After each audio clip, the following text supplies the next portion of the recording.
Hi friends, welcome to my channel. ಇವತ್ತಿನ recipe chicken gravy. ಬನ್ನಿ ಏನು ಇಂಗ್ರೀಡಿಯೆಂಟ್ಸ್ ಬೇಕೋ ನಾವು ನೋಡ್ಕೊಳ್ಳೋಣ.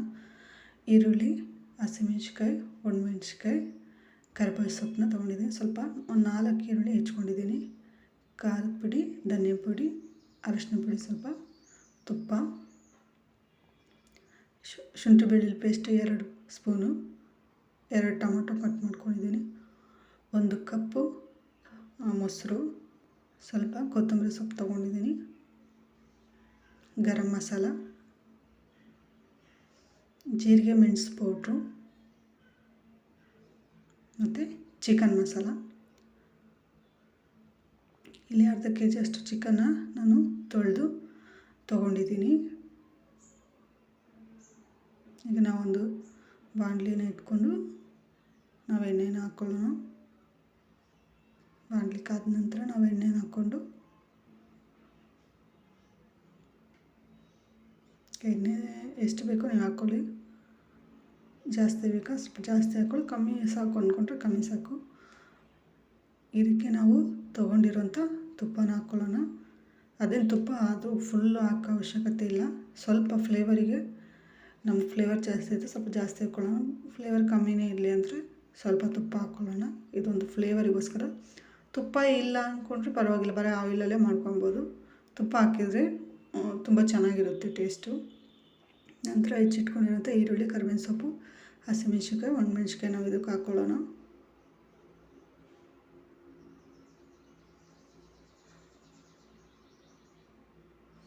ಇದು ಚೆನ್ನಾಗಿ ನಾವು ಫ್ರೈ ಮಾಡ್ಕೊಳ್ಳೋಣ.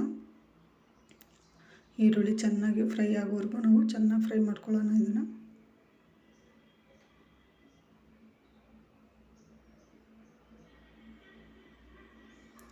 ಇದು ಸ್ವಲ್ಪ ಚೆನ್ನಾಗಿ ಈರುಳ್ಳಿ ಬೇಗ ಫ್ರೈ ಆಗಬೇಕಂದ್ರೆ ಇದಕ್ಕೆ ನಾವು ಸ್ವಲ್ಪ ಉಪ್ಪನ್ನು ಕೂಡ ಹಾಕ್ಕೊಂಡ್ರೆ ಬೇಗ ಅದು ಫ್ರೈ ಆಗುತ್ತೆ.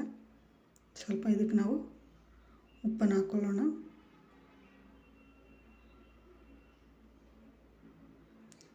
ಇಷ್ಟು ಸ್ವಲ್ಪ ಹಾಕ್ಕೊಳ್ಳೋಣ ಮೊದಲು. ಇದು ಈರುಳ್ಳಿ ಬೇಯೋಕ್ಕೋಸ್ಕರ ನಾನು ಸ್ವಲ್ಪ ಉಪ್ಪು ಹಾಕ್ತಿದ್ದೀನಿ.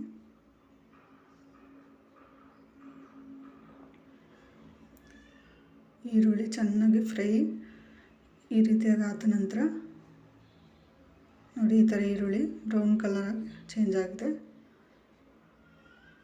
ಇವಾಗ ನಾವು ಇದಕ್ಕೆ ಶುಂಠಿ ಬೆಳ್ಳುಳ್ಳಿ ಪೇಸ್ಟ್ನ ಹಾಕ್ಕೊಳ್ಳೋಣ.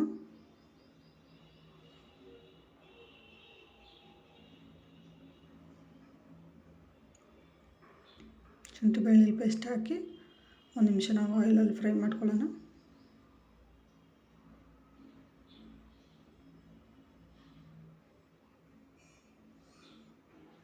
ಇದಕ್ಕೆ ನಾವು ಕಟ್ ಮಾಡಿ ಇಟ್ಕೊಂಡಿರೋಂಥ ಟೊಮೊಟೊನ ಹಾಕ್ಕೊಳ್ಳೋಣ. ಇವಾಗ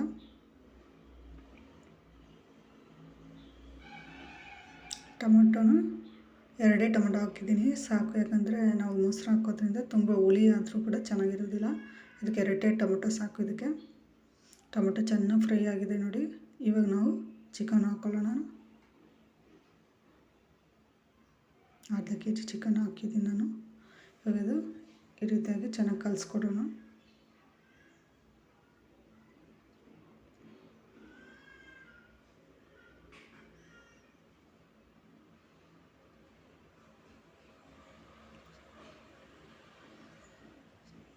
ಕಲಿಸ್ಕೊಟ್ಟ ನಂತರ ನಾವು ತೊಗೊಂಡಿರುವಂಥ ಧನಿಯಾ ಪುಡಿ, ಖಾರದ ಪುಡಿ, ಅರಿಶಿನ ಪುಡಿ ಇದೆಯಲ್ವ, ಅದನ್ನು ನಾವು ಇದಕ್ಕೆ ಹಾಕ್ಕೊಳ್ಳೋಣ.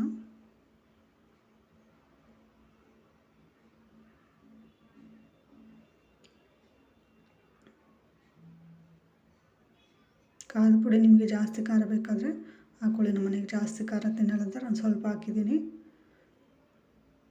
ಹಾಗೆ ಇದಕ್ಕೆ ಜೀರಿಗೆ ಮೆಣಸು ಪೌಡ್ರು ಕೂಡ ಇವಾಗ ಹಾಕ್ಕೊಳ್ಳೋಣ. ಜೊತೆಗೆ ತೊಗೊಂಡಿರುವಂಥ ಚಿಕನ್ ಮಸಾಲ ಕೂಡ ನಾವು ಹಾಕ್ಕೊಳ್ಳೋಣ. ಇದನ್ನು ಚೆನ್ನಾಗಿ ಕಲಿಸೋಣ ನಾವು.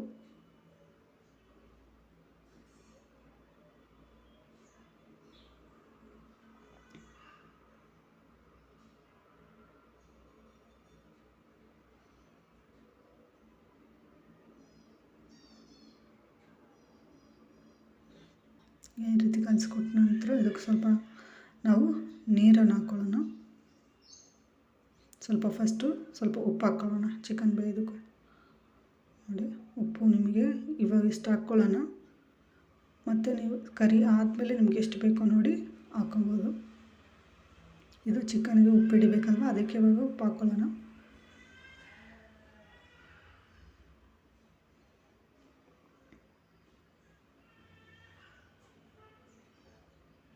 ನೋಡಿ ಈ ಥರ ಕಲಿಸ್ಕೊಂಡ ನಂತರ ಒಂದು ಅರ್ಧ ಗ್ಲಾಸಷ್ಟು ನಾವು ನೀರನ್ನ ಇದಕ್ಕೆ ಆ್ಯಡ್ ಮಾಡ್ಕೊಳ್ಳೋಣ.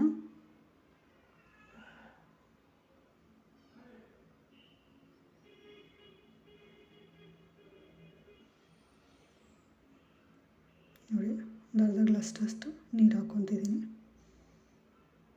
ಜೊತೆಗೆ ಚಿಕನಲ್ಲಿರುವಂಥ ನೀರು ಕೂಡ ಬಿಟ್ಕೊಳ್ಳುತ್ತೆ. ಸೊ ಅರ್ಧ ಗ್ಲಾಸು ನಾವು ಗ್ರೇವಿ ಟೈಪ್ ಮಾಡ್ತಿರೋದ್ರಿಂದ ಅರ್ಧ ಗ್ಲಾಸ್ ನೀರು ಹಾಕ್ಕೊತಿದ್ದೀನಿ.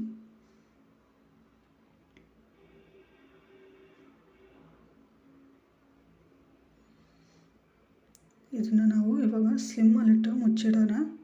ಚಿಕನ್ ಬೇಯೋವರೆಗೂ ನಾವು ಸ್ಲಿಮ್ಮಲ್ಲೇ ಬೇಯಿಸ್ಕೊಬೇಕು. ಯಾಕಂದರೆ ನಾವು ಇದಕ್ಕೆ ನೀರು ಕಮ್ಮಿ ಇರೋದ್ರಿಂದ ಮತ್ತು ಚಿಕನ್ ಚೆನ್ನಾಗಿ ಬೇಯಬೇಕು, ಮಸಾಲೆ ಹಿಡಿಬೇಕಂತ ನಾವು ಸ್ಲಿಮ್ಮಲ್ಲೇ ಬೇಯಿಸ್ಕೊಬೇಕು. ನಾವು ಫುಲ್ ಇಟ್ಟರೆ ಇದು ತಳ ಸೀದೋಗುತ್ತೆ. ಆದ್ದರಿಂದ ನಾವು ಸ್ಲಿಮ್ಮಲ್ಲೇ ಇದನ್ನು ನಾವು ಬೇಯಿಸ್ಕೊಬೇಕು. ಇದು ಮುಚ್ಚಿಡೋಣ. ನಾವು ಈ ರೀತಿಯಾಗಿ ಮುಚ್ಚಿಟ್ಟು ಒಂದು 5 ನಿಮಿಷ ಓಪನ್ ಮಾಡಿ ನಾವು ಇದನ್ನು ಕಲಿಸ್ಕೊಡ್ತಿರ್ಬೇಕು. ನೋಡಿ ನೀರು ಯಾವ ರೀತಿಯಾಗಿ 5 ನಿಮಿಷ ಮುಚ್ಚಿಟ್ಟಿದ್ದಕ್ಕೆ ನೀರು ಬಿಟ್ಕೊಂಡಿದೆ. ಇದೇ ರೀತಿಯಾಗಿ ನಾವು ಅವಾಗವಾಗ ಕಲಿಸ್ಕೊಡ್ತಿರ್ಬೇಕು 5 ಮಿನಿಟ್ಸ್ಗೆ ಒಂದು ಸತಿ ಚಿಕನ್ ಬೇಯೋವರೆಗೂ.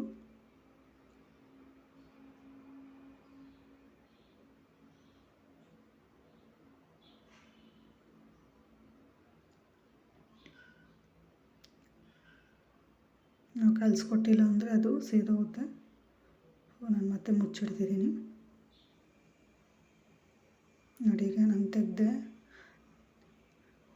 ಚಿಕನ್ ತುಂಬ ಚೆನ್ನಾಗಿ ಬೆಂದಿದೆ. ಇವಾಗ ಈ ಬೆಂದಿದ ನಂತರ ನಾವು ಚಿಕನ್ ಬೆಂದಿದೆ ಅಂತ ಒಂದು ಪೀಸ್ನ ನಾವು ನೋಡಬೇಕು.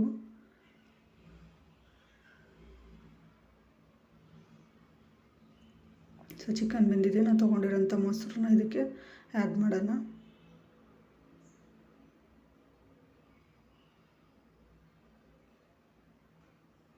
ಇದನ್ನು ಚೆನ್ನಾಗಿ ಕಲಿಸ್ಕೊಡೋಣ.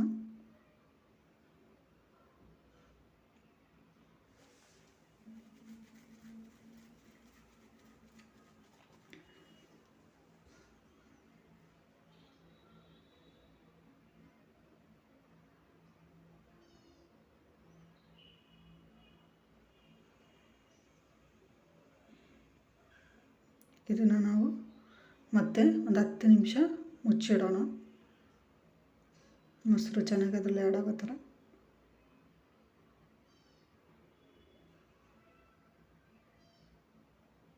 ನೋಡಿ 10 ನಿಮಿಷ ಆದಮೇಲೆ ನಾವು ಓಪನ್ ಮಾಡೋಣ.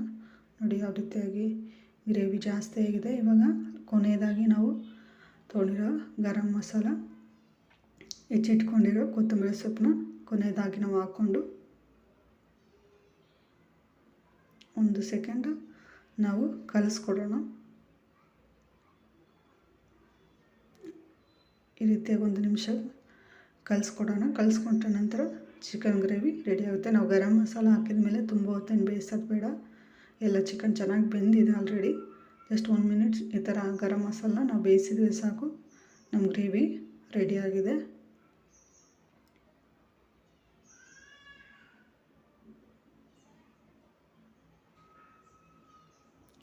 ಈ ರೀತಿಯಾಗಿ ತೆಂಗಿನಕಾಯಿ ಇಲ್ದಿರುವಾಗ ಇದು ಚಪಾತಿಗೂ ಕೂಡ ತುಂಬ ಚೆನ್ನಾಗಿರುತ್ತೆ, ರೈಸ್ ಕೂಡ ತುಂಬ ಚೆನ್ನಾಗಿರುತ್ತೆ. ಚಪಾತಿಗೂ ಒಳ್ಳೆ ಕಾಂಬಿನೇಷನ್ ಇದು. ಒಂದು ಸತಿ ಟ್ರೈ ಮಾಡಿ ನೋಡಿ. ನಿಮಗೆ ಇಷ್ಟ ಆದರೆ ನನ್ನ ವಿಡಿಯೋನ ಲೈಕ್ ಮಾಡಿ, ಶೇರ್ ಮಾಡಿ, ಸಬ್ಸ್ಕ್ರೈಬ್ ಮಾಡಿ. Thank you.